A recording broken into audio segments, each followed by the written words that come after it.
Dennis, do you think you know the identity of the Zodiac Killer? Yes, I do. Who? The identity of the Zodiac Killer is Jack Torrance. He's my stepfather. He's the only father I ever knew since the age of 5. Why do you think he's the Zodiac Killer? Murdered my mother in 1999. How? That's another long story. But I can't directly link him, but there was things around her death that was very strange. Like when she was in the hospital, she was on life support. Now, I took her to the hospital because of a little wound on her knee, okay? And she was scheduled to be released the next day. Well, the following morning, we showed up to pick her up. And when we did, she was in a coma on the floor. No one knows what happened. Now, Jack's brother, Don, worked at the hospital. So he had access to her, anytime. And anyway, while she was on life support, Jack called the hospital, said he was me, and he threatened to kill the security guards, and I was wanted for terrorist threats that I didn't make. Okay? Why would someone do that? It was very strange. So anyway, I barely made it out of there because I realized I was wanted for terrorist threats. My mom was scheduled to have the plug pulled the next day. Well, before I could clear it up, she wound up passing away. And during that whole time, Jack, when I needed him the most, you would think he'd be there for you in a situation when your mother was dying. I realized he was a man I didn't even know. And I realized that Jack was a total stranger to me, just by his actions. He was someone I didn't even know. It's such a bizarre feeling that you can't even put in words. When did you are you obsessed with finding out if Jack is the Zodiac Killer? Am I obsessed? No, more obligated than obsessed. I would have no interest in this had I not known who Jack was. You know what I'm saying? Jack wanted me to know who he was. That's why he gave me all these hints, but he didn't want me to find out until after he was dead. But I found out a little sooner than he wanted me to. Okay? What do you think links him to the Zodiac killings? What links him?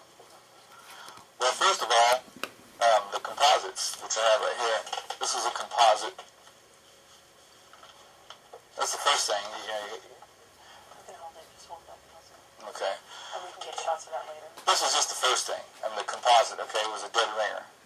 And that was just one of them. Not only was that one a dead ringer, there was another one in Sonoma County that was also a dead ringer. It was 5 years later. Okay? And then the timeline, places he was at certain times. And then handwriting. And then phrases he would say in the letters. I started reading the letters that he wrote to police. And phrases that you just don't hear someone say that I never heard Jack say when I was little. Like what? Like things that aren't real words like watch his name. And that's not even a real word, watch his name. But Zodiac wrote it in a letter and Jack said it when I was a kid, the same exact thing. And when he said it, what did it mean? I didn't even give it any thought at the time. It was just, just hearing him talk, just hearing him say it. Watch his name. What is that supposed to mean? But it was in the letters, and Jack had said it at the same time. And the handwriting.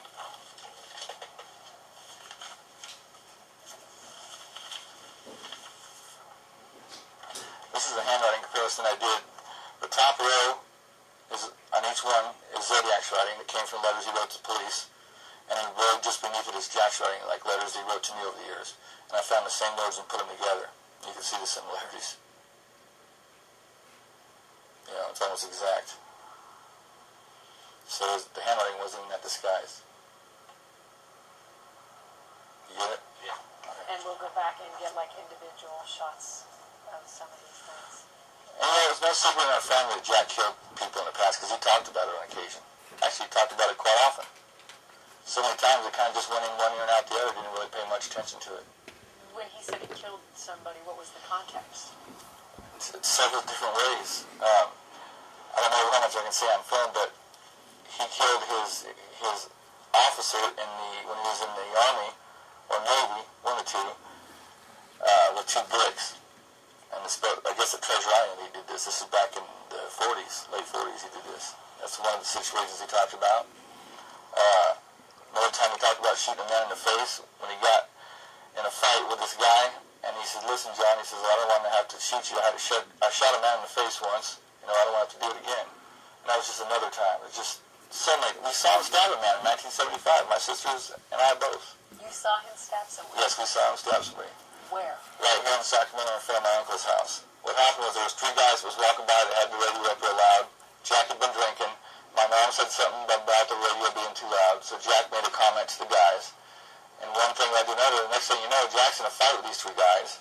And the next thing you know, Jack's pulling out his pocket knife and got one and just cut him completely across the forehead and stabbed him a few times. The guy didn't die, but he almost died. And it's funny because the next day these guys came back. I guess they were connected to motorcycle clubs. And there was a van driving up and down the street saying, "Jack, where are you? We're looking for you." But by then, of course, Jack was gone. And my uncle decided to get out of town for a few days, too, because he was a little frightened at the time. How old were you during that? So that was 1975, so I was 8 years old. And I talked to my sister about it, and she remembers it very clearly, too. We were in the back of the pickup truck, and we were sitting there watching out the window, watching the whole thing happen, so. I was about 5 years old one time. I don't remember where we were at. I remember I was in the car with Jack. I just remember it was at night, and I remember that it was raining. And I was woken up by a lady screaming that he was chasing around the car. Well, it frightened me. So I kind of just laid down and acted like I never woke up. I don't know what happened to the lady. I don't even know where we were at. You know, it was never brought up again. But it's a memory that did happen because I remember it. It happened. And it was just something that I never talked about over the years. You know, I kind of forgot about it until I had to sit down and go back in time and remember everything that happened after I realized who Jack was. And then, you know, once you do that, once you start remembering certain things, other things start coming back to you too. Did he ever get arrested for any of these things? No, the only thing Jack was ever arrested for was poaching deer in 1974. How do you think he managed to get away with so much? Because Jack was smart.